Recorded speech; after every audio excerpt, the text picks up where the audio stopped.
आके जे बीजेपी नेता होगा दोंगड़ा में आना बंद है। हम ना कोई वोट देंगे ना ही बीजेपी नेता कोई एंट्री। सब तहसील की हमारी मांग थी, जो अभी खट्टर साहब ने आपके आगे बताया। हमारे विधायक ने कोई मांग नहीं रखी। ये तो अटेली में ना के बराबर विधायक है और ना ही सीएम साहब कोई निष्कर्ष निकाल के गए। आके जे बीजेपी नेता होगा दोंगड़ा में आना बंद है। हम ना कोई वोट देंगे ना ही बीजेपी नेता कोई एंट्री। हमारा विधायक तो बोलता ही नहीं है कुछ भी, वो तो ना के बराबर है दोंगड़ा में। उसने आज तक कोई मांग नहीं उठाई है, ना वो कभी बोलता है और ना कभी बोलेगा। और आगे से दोंगड़ा ईदगाह में सीताराम का कोई प्रोग्राम नहीं होगा, ना बीजेपी के नेताओं का कोई प्रोग्राम नहीं होगा अगर सब तहसील की घोषणा नहीं करते। सर एक बार अपना परिचय दे दीजिए, क्या कुछ। राम राधेश्याम घूमरा है, सर्व समाज मंच का अध्यक्ष हूँ। और यहाँ क्षेत्र में पिछले 10 सालों से दोंगड़ा अहीर और आसपास के 40 गांवों के लोगों ने दोंगड़ा अहीर को सब तहसील बनाने की लगातार मांग की हुई है, जिसके लिए एक बार मुख्यमंत्री खट्टर साहब भी घोषणा करके कर चुके हैं। इसके बावजूद दोंगड़ा अहीर को नजरअंदाज करके और आज यहाँ रात्रि विश्राम के बावजूद दोंगड़ा अहीर के लोगों पर दोंगड़ा अहीर व आसपास के गांवों की उम्मीद पर तुषारापात कर दिया गया है। ये एक तरह से मात्र गोली देने का काम किया है।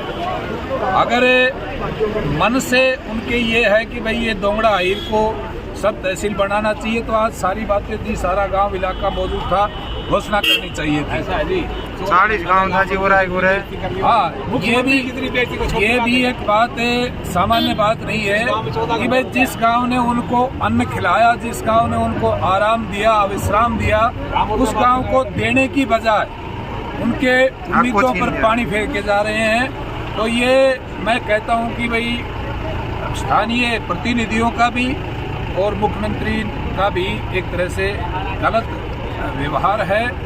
क्षेत्र के लोगों की उम्मीद पर खरा उतरने के लिए जल्द से जल्द अधिसूचना जारी करें और अधिसूचना जारी करके उप तहसील के साथ साथ दोंगड़ा अहीर को और भी अन्य सुविधाएं देनी चाहिए, जैसे यहाँ कृषि विश्वविद्यालय बनाया। आज सारे गांव को साथ लेके हम उनके दरवाजे पर आ गए थे। सारी रात हमने गांव की पंचायत के साथ जद्दोजहद करते हुए विधायक को बुलाया। विधायक ने कहा कि मिल लो। हमने कहा नहीं, जब तक पॉजिटिव रिस्पांस की तुम मिल करके बात नहीं करोगे हम कोई पगड़ी नहीं देंगे, कोई सम्मान नहीं करेंगे। वैसे हमारे अतिथि हैं, हम खुश हैं, अतिथि देवो भव। अभी क्या कह के गए? लेकिन अभी जो हमारे शिष्टमंडल की बात हुई है, बोलने वाला मैं था। मैंने कहा जी हमारी मांग 2013 से थी, वहाँ उप तहसील की वहाँ क्यों गई, 2010 की कॉलेज थी वहाँ क्यों गई, ब्लॉक की 12 की थी वहाँ क्यों गई। उन्होंने माना है कि सीमा फाइनल नहीं है। मैं चंडीगढ़ में फिजिबिलिटी दोंगड़ा सीमा की मिला के देखूंगा और अगले महीने दोंगड़ा आ रहा हूँ। दोंगड़ा की उप तहसील मैं फिजिबिलिटी के आधार पर बनाऊंगा और सीमा को अभी ये रोक दी गई है, नहीं बनेगी। आप संतुष्ट हो जो आश्वासन दिया है? हम सारे 11 आदमी संतुष्ट हैं और हमने एक प्रार्थना की कि आप खुद गेट पर आकर के और दोंगड़ा अहीर की जनता को, पंचायत को संबोधित करें। उन्होंने संबोधित कर दिया कि अभी सीमा फाइनल नहीं है, फिजिबिलिटी दोनों गांव की साथ देखूंगा और अगले महीने दोंगड़ा मार्ग की घोषणा। पहले भी दोंगड़ा को आश्वासन मिला है, पहले भी 16 फरवरी 2020 को जिला स्तरीय प्रगति रैली में इन्होंने आश्वासन दिया था, वो भी हमने याद दिलाया। गौरी आवास में आपने कहा था, वो भी याद दिलाया। और पीछे तक की सारी राजनीतिक भेदभाव याद दिलाया। हमने कहा आपसे हमने मांग की थी, आप राजनीतिक भेदभाव करने वाले न्यायप्रिय मुख्यमंत्री हैं, लेकिन अब आपने तो 1000 गुना भेदभाव बढ़ा दिया।